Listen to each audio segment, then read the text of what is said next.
My prideful ass 16-year-old daughter is trying to get my Section 8 and my food stamps taken away. I have 5 kids, okay? And although my 16-year-old isn't my oldest, my son is the oldest. He got the whole, like, he knew what he was supposed to do. He didn't work until he moved out of my house. I have been getting Section 8 forever. I have 5 baby daddies. I have 5 kids. And I don't want to work. I just don't want to work. So I do the minimum so that I can get my Section 8. I have a good, decent house for being on it, and it takes forever to get it. And the only rule in my house is that you can't get a job until you are 18 and out of my house. Well, my daughter is, like, upset because she wants to get her own job and have her own money because she doesn't like that she wears Goodwill clothes and can't get her hair done and her nails done and can't buy prom dresses and this and that. And then basically I laid it out to her. I said, girl, you're going to take the roof over all of our heads if you do that and you get a job.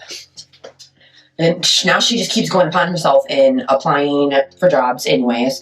If I have another income in, I'm also not going to get our almost $2,000 a month in food stamps. She needs to get it together. It's pissing me off. Like, am I a bad person if I kick her out? Because, like, honestly, she should be kicked out if she gets my housing taken away. That's the roof over my other kids' heads. Like, I know the law.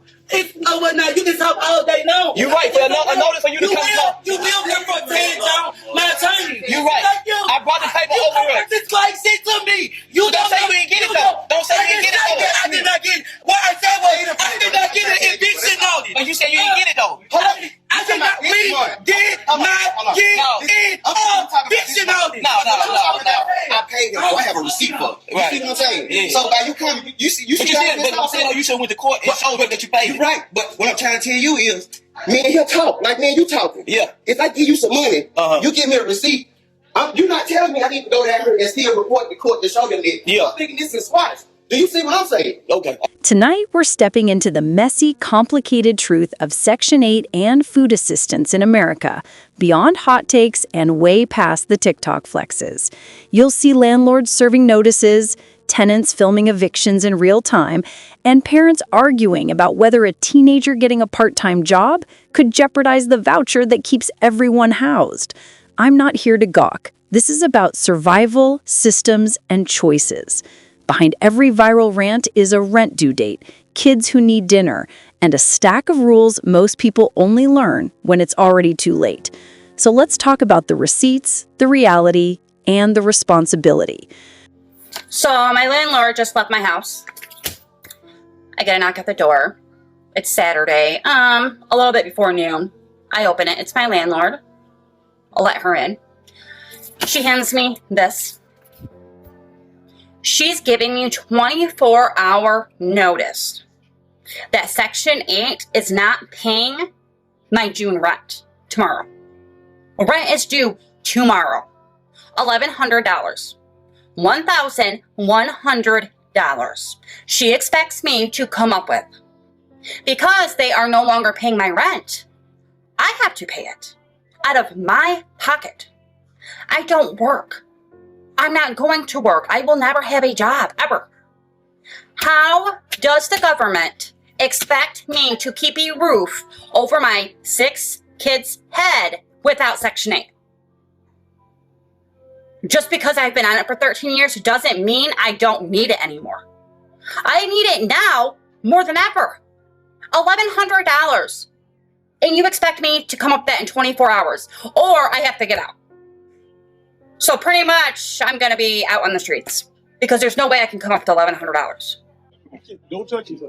Don't touch him, but he's allowed to come in this unit. This strange man that I don't know. Look at this here, my belongings, my stuff. It's going outside. I don't know what's going on. That goes to my thing. He's not allowed to break my stuff, but obviously they don't care about my stuff. That kid will go in his property with Willie. Get this out. Get this out. Who talk too damn much, you know. TJ Thomas. Stay right there.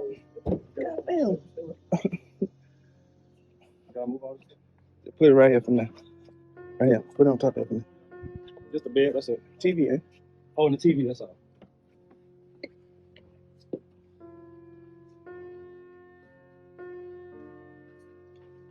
Where are you on?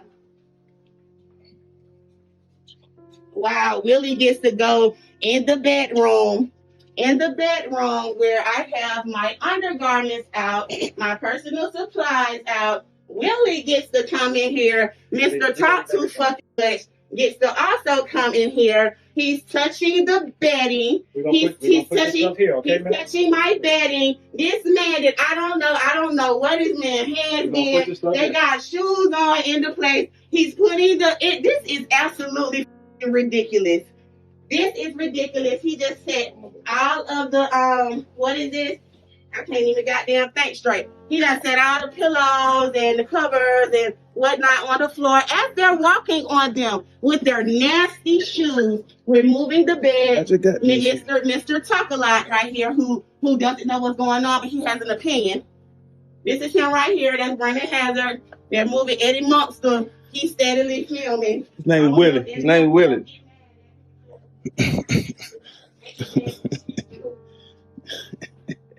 So he just put my life in danger with these extra 2 men. I don't know, including the police officer.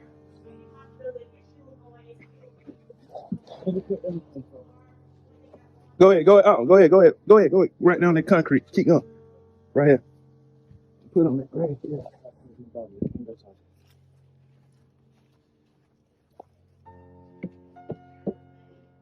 This is America. This is what they get to do. What you gonna come and say next? That you want to take the walls off the wall? What's next? Walls off the wall. What's next, Brandon? First, the viral confession problem. People go online to vent and end up documenting non-compliance in 4K, then act surprised when caseworkers, landlords, or courts connect the dots. Algorithms aren't your friend. They don't care about context, only watch time. If your clip sounds like evidence, don't be shocked when your landlord arrives with paperwork and a guy named Willie carrying your mattress down the stairs. They're like rodents in here. Unbelievable. Oh, please.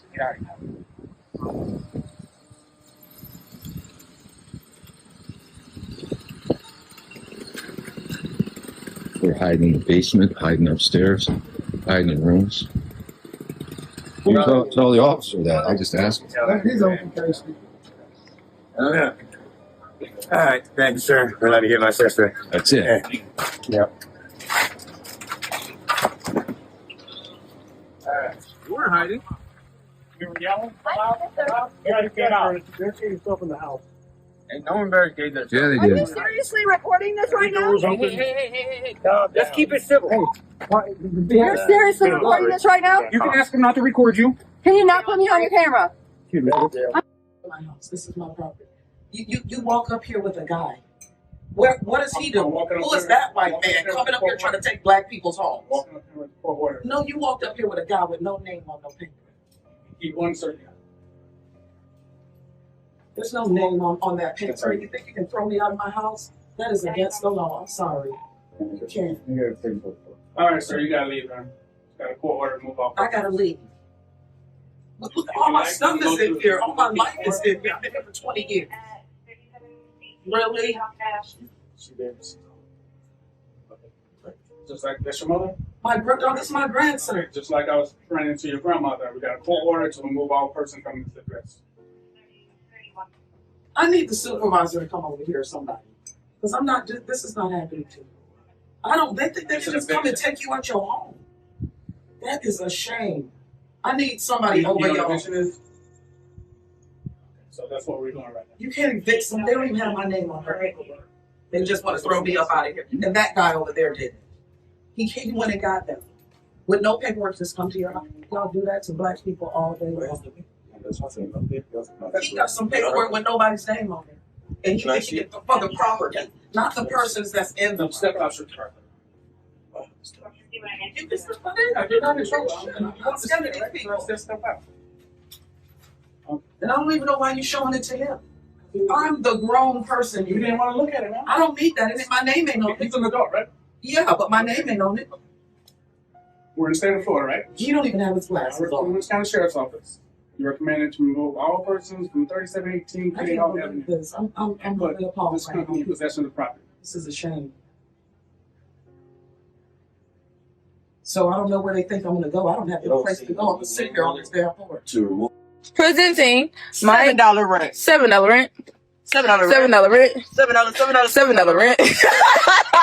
Then there's the teen job dilemma. A 16-year-old wants work to buy a prom dress and stop wearing thrift. Mom says a paycheck could risk the roof. That tension is real. But here's the bigger issue. When survival rules punish initiative, kids learn that ambition is dangerous. If your house rule is no jobs until 18, you might keep a benefit, but you're also training dependency. The hard, boring fix? Talking to the caseworker, learning exactly how youth income is treated, and documenting everything beats a lifetime of "don't try, you'll ruin it for us." Y'all, I want to get this motherfucking Section 8 voucher up and just start the fuck over. I feel like this shit is holding me the fuck back. Like, seriously, I am tired. I'm tired of this motherfucking town. This town is fucking draining. There's no motherfucking jobs around this motherfucker. Daycares fucking suck. The kids' families suck. Like, I'm fucking tired. Tired. I really the fuck am. And when I say I'm tired, I am fucking tired. Seriously. I've been on Section 8 for, what? October will be 3 years. It's time for me to get the fuck off this shit. This shit is holding me back. It really is. But that's the only thing I wanted to say. Have a blessed day. Happy Easter. Goodbye. Listen up, because I'm not going to keep saying this, okay? Everybody on Section 8 does not pay $0 rent, $25 rent, $50 rent, okay? Let me tell you something. Majority of the women who are single mothers who have Section 8 have Section 8 because they need assistance with the rent. Not that they need their rent paid completely and totally and free. It's a lot of women out here that's paying a nice amount of money for rent, okay? $600, $700, $800 to be exact. Because they need help paying the rent, because they don't just pay rent, like other people. I ain't gonna get to calling out no names and stuff, but y'all know exactly what I'm talking about. Like them fathers who just have to pay their rent and their cell phone bill and they whatever little expenses that they have, they don't have to pay not an expense for a child, including child support. Yeah. So when a woman is fully supporting a child and she got to pay for daycare on top of that, she got to pay for all the clothes and shoes and sports and all of them other expenses. That's where her rent being reduced by 30% comes into effect. So now she can pay her rent and her kids can still enjoy sports and all their school activities that they have, their dances, making sure their hair get cut and their hair look nice and they have nice clothes and shoes and those type of things. They have to go to daycare. Baby, daycare is expensive. Childcare is expensive. So yeah, that rent, it offsets that for her. So don't be mad. If I had Section 8, I would be bawling. No, you would not. Would you like to know why? Because assistance like that, it goes by your income. That person only has to pay that certain amount because they are barely making anything. A lot of people talk down on people on assistance because you guys feel the need to constantly compare and compete and all of that stuff. Because if you know that you have a nice job, a nice house, you live in a nice neighborhood with a nice car, why would you be mad about the person over here living in the projects? A lot of these things that you guys complain about has nothing to do with these people half of the time. It very much has to do with the government. People are so stuck on wanting to throw out the lazy word. Everybody's lazy. No, everybody is mentally drained, okay? What people think Section 8 is versus how it actually feels is another gap. The internet myth says everyone pays $0 and cruises home in a luxury car. Real tenants will tell you many pay a co-share, hundreds each month, because formulas factor income, family size, and contribution percentages. Abuse exists, sure, and so does the reality that without assistance, many families would sink. Two things can be true at once. 6:14. We are here with the constable, and whoever's in here, they ran out of the back door. We know they were in here. The apartment is warm, and they were cooking, so everything is hot on the stove.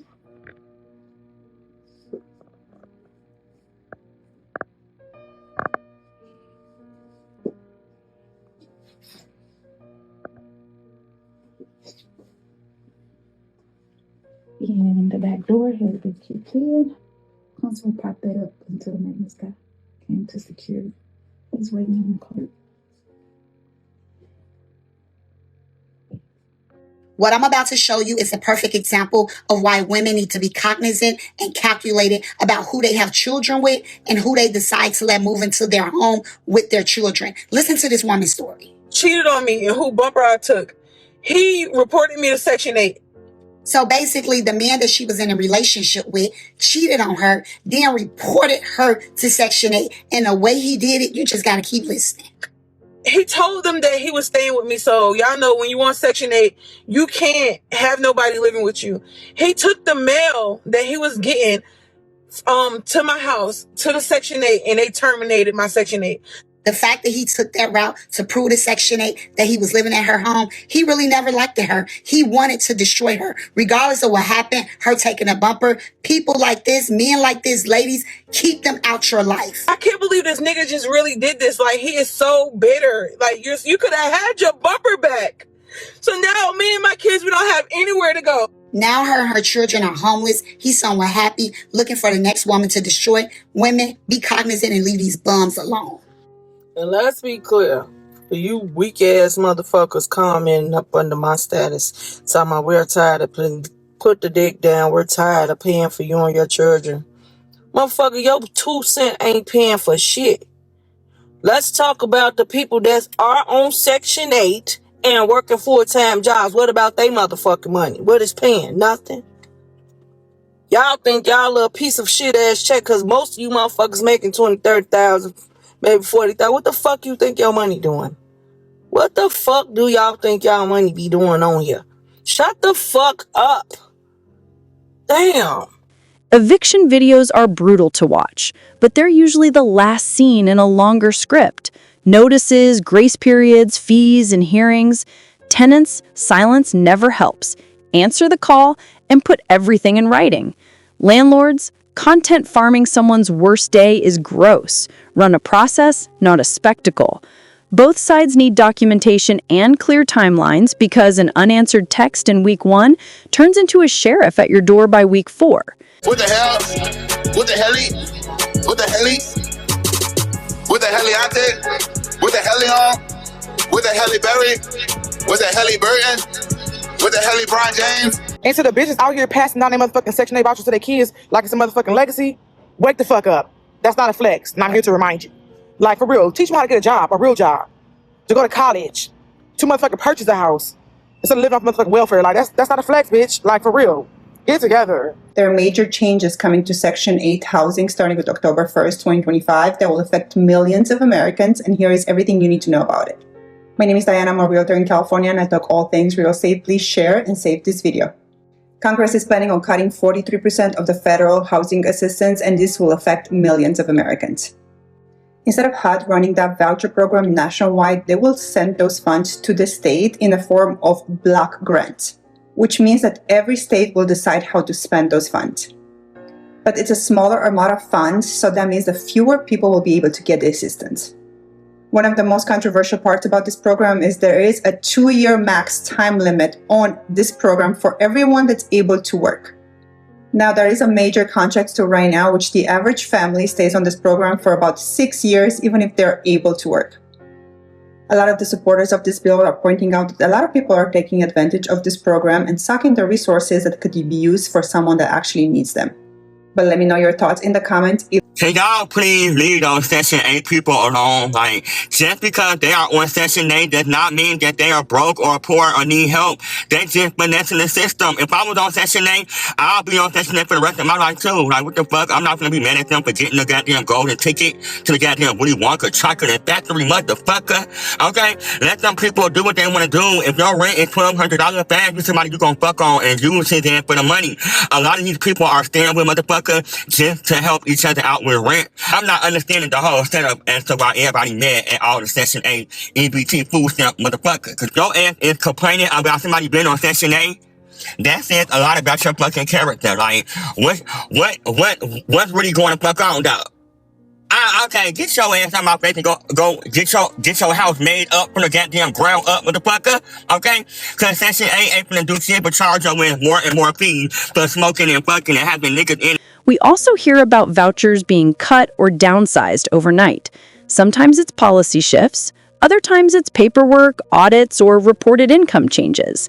The move that works is unglamorous. Read the letter, calendar appeal deadlines, request a hearing in writing, use certified mail, and keep a folder thicker than a school textbook.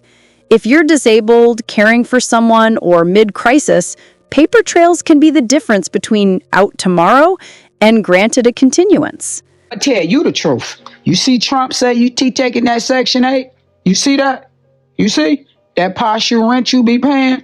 You got to go pay full rent like everybody else. You heard me? So don't go to talk about no homeless shelters. Trump will take that Section 8 from you, Section 9 and 10. And he need to take the sections from the club from you too.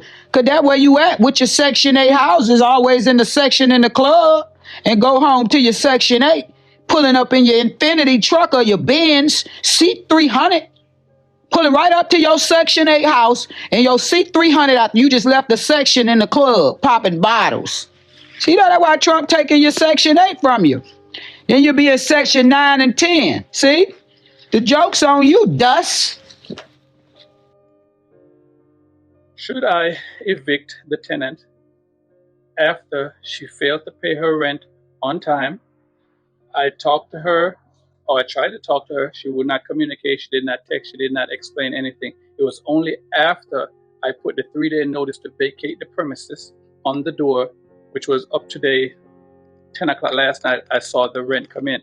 Now, there's a late fee that goes with it, which she did not pay, which I informed her that, you need to pay that. That's non-negotiable. Now, I want you guys to help me out with this one. If you think I should evict her, give me a thumbs up.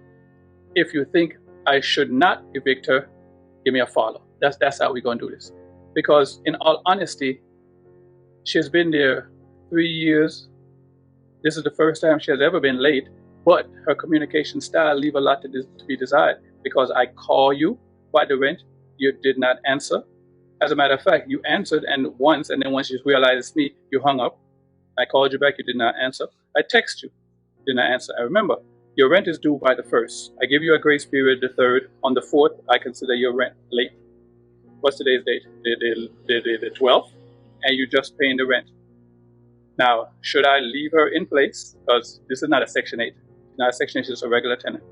Maybe she's having a bad day. Tell me what you guys think. Should I leave her in place and give her another shot? I'll have a great weekend. I thought the rent was $1,100, bro. I just opened the paper. This shit say you been paying $100, bro. You on Section 8 gang? Why does it matter? So you got me in here. What the fuck is you doing with $1,100 every month? I don't matter. I have other bills to pay. You ain't never just get down on me. Now I ain't got shit for myself. That's selfish as fuck. How is that selfish? The rent. I can't believe this shit right now. It was $1,100. You literally paying $100 a month for rent, gang. I've been giving you $1,100. You don't understand what the fuck going on right now? I just got accepted for Section 8. I was going to tell you. You ain't give me no time to. It's you for real. You dead ass serious right now? So you mad? So where the fuck the money at? What you spending the money on? We got other bills here. What is you spending the money on? Damn, you sitting here mad about $1,100. I need my shit back. What you need back? Cause you got me out here working hard as hell to get $1,100, gang. I don't have and that shit not even going to no bills. Where the fuck is my money at? What? Where the fuck is my bread? Go get my shit. Look at my hair, though. What the fuck you not? Ain't nobody getting shit done around this bitch. Go get my shit, man. Money drama inside relationships adds gasoline. If your partner contributes full market rent while the voucher covers most of it, and you don't disclose that change, you didn't save. You detonated trust. Anytime a household gets a windfall, approval letters, back pay, anything, reset the budget together. Transparency is cheaper than a breakup and a new couch.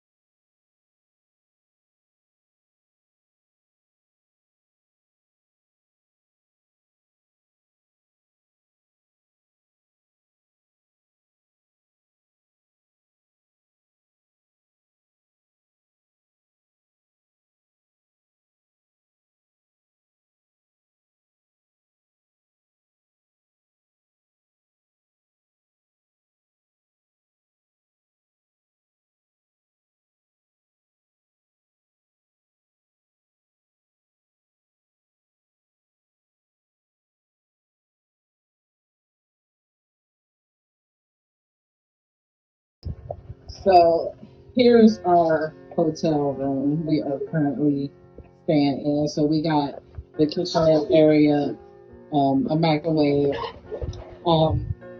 purchased a small air fryer to kind of help us cook. We weren't furnished any cookware, and the cookware that we have is in storage, so I got an air fryer instead. So we're using the microwave and the air fryer to eat. We have the refrigerator here. Over here is a little sitting area, TV, dresser, recliner over there. That's where one of the teens sleeps, and then we got one sleeping over there, and yeah, we got my bed here where I share with the baby girl, and we got end tables and stuff. But and this is the bathroom, and I got one child in there currently. Don't judge me about the bed. It's just been one of those days. But yeah, this is our home.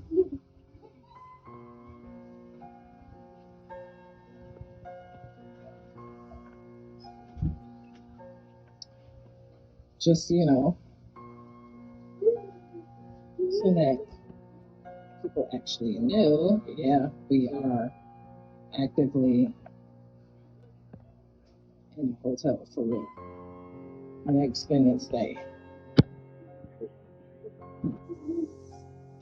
Landlord perspective, briefly, because balance matters. Not every owner is a cartoon villain.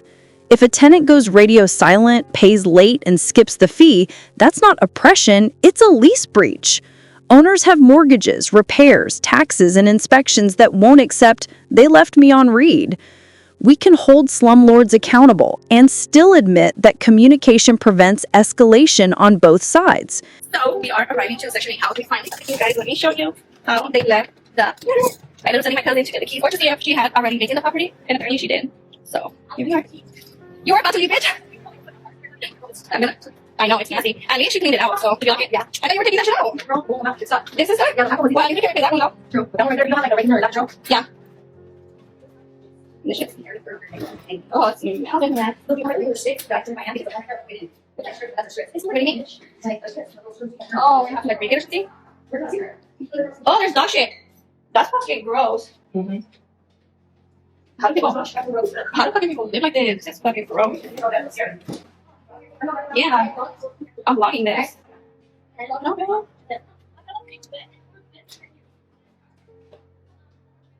How do people live like this? This is nasty. Get on my camera. There's no way this bitch has her AC on 66. Shut up. I guess she had water running in the backyard. Did she? Yeah. She did that on purpose. I know, but she had like a big block and it was just leaking. Yeah, she did that on purpose because I shut down the front. Dude, this is fucking gross. These are the box rooms. The box room. No, this is the kids' room. The kids used to live here. I know. That's something. How do they live like this? But now the kid. Dude, this is fucking nasty. Yeah. I'm telling you, this is a whole fucking remodel. Well, yeah, I already know. She lived like this because I saw the property a year ago.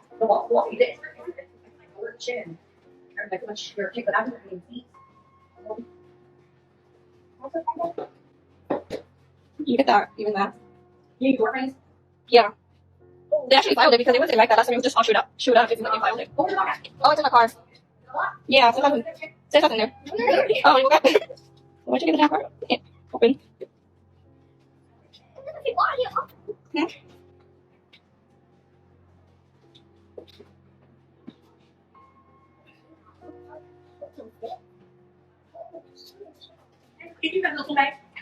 I didn't buy one because yeah. All right, new Section 8 low-income housing guidelines that are going to piss you off and leave all of us homeless. So, if you were on Section 8 or you want to get on Section 8 and you have school-aged children and you are not married, and you have school-aged children, while they are in school, to stay on Section 8, you have to get a full-time job working a minimum of 35 hours a week, okay? That's your first option. There's only 2 options, by the way. That's your first option. Or the second option is you have to volunteer for a minimum of 15 hours a week, okay? Their choice. They tell you where you volunteer, and you have to volunteer 15 hours a week on top of their work program that you have to pay $40 a month for, okay? Out of pocket, that's another 25 hours a week. So 25 hours a week for their work program, okay? On top of 15 hours of community service, or you have to get a full-time job. And then once you get that full-time job, you'll be kicked off because you're making too damn much. Okay, so pretty much they're taking Section 8 away, okay? They are putting us out on the streets. I don't know how I'm going to pay my rent. I can't go get a job. I have 6 kids. Where are we going to go? And I'm not doing community service. I'm not doing your freaking work program. And then we have to pay $40 for the work program. I'm so pissed I can't even talk. This is freaking nuts. Policy panic thrives online. Claims of 2-year caps for everyone, universal cuts, or program death dates. Rules do change, but social media loves absolutes. Before spiraling, verify with your local housing authority what applies to your voucher type, your county, and your state. If the ground is shifting, accurate information beats doom scrolling yourself into paralysis. When you try to help some homeless people and let them use their voucher and try to be a blessing to them, some people just aren't going to be appreciative. It comes with the territory. You take the bitter with the sweet. Keep it moving. They're cutting Section 8 quietly. I've received a letter stating that they're downsizing my voucher with no reason. After our approved accommodation was set. It's the truth. Donald Trump's budget for 2025 slashes HUD funding by 43%, over $30 billion, sending local housing authorities into panic and reducing housing sizes like mine. And it doesn't even matter if you have a disability, if your mother just got out of a coma, if you struggle with mental health crises, they don't care. Even if you've already been approved for your housing voucher, it doesn't matter. This is real and happening now. It's happening to my family. Over 300,000 families across the United States can potentially lose their housing. Even with budget cuts, housing still has to follow the law. It is vital that if you have HUD, you speak up, know your rights, and share this. Here's where I land. Benefits are a bridge, not an identity.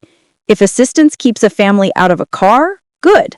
If the same assistance punishes a teenager for wanting a paycheck, that's a system problem worth fixing. If you're a tenant, protect yourself with documentation, communication, and boundaries about who lives there and whose mail comes through your door. If you're a landlord, enforce the lease fairly without turning people's crises into content. And if you're just watching, remember a 30-second clip isn't a whole life, especially when the rent is late and the camera is on. Drop your experience below. State, waitlist time, one paperwork tip that actually helped. If you've won an appeal or navigated a voucher change and survived, share the steps. I'll pin the most useful advice so someone else doesn't learn it the hard way.